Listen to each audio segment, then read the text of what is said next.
Okay. So, nililinaw pa lang po, as early as now, may wild cards po tayo. Alright?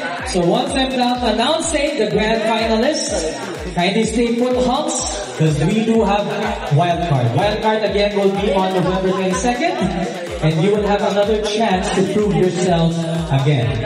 So, here we go. Pasok na po sa grand finals, si Hunk number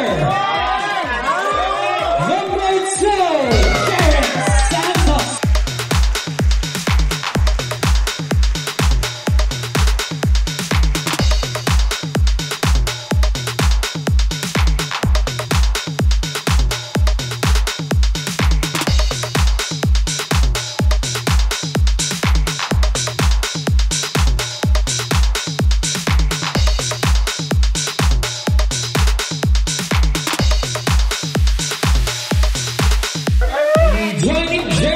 Is Hunk number.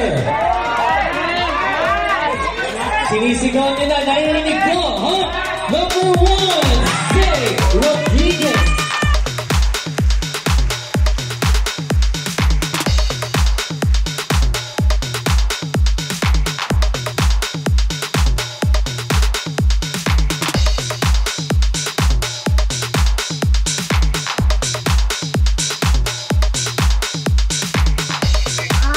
Johnny Jerry and Zay, it's Hunk number. Thank you for number 5, Axel Rabuska.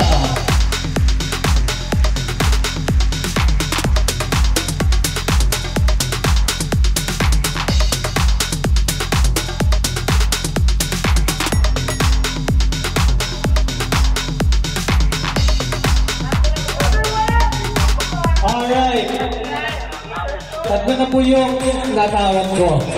Isa na lang po ang short spot sa grand finals. After that, wild card po tayo. Here we go. Straight to the grand finals is Hunk number 6, Raven Amorin.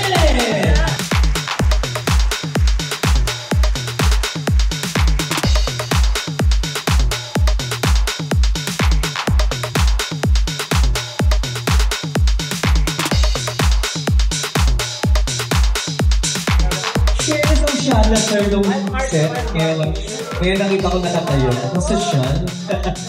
Ay, tanang wild card, diba? Ganda. Alright, here we go. Meron po tayong dalawang wild card. The first wild card is Hunk number 3, Mark Louis Carespa.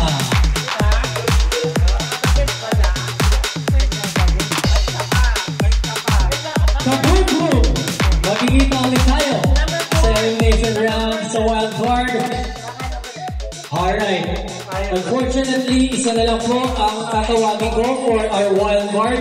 To the other Hunks po, congratulations sa inyo. Tuloy-tuloy lang ang journey. I'll see you again on November 22nd. Hunk number 7, Jesse Estrella.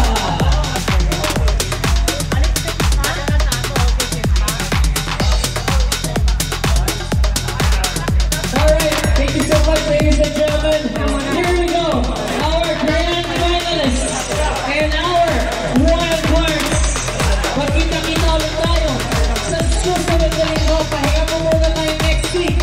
After that, final of the elimination round of the hottest and most anticipated pageant in the Metro. This is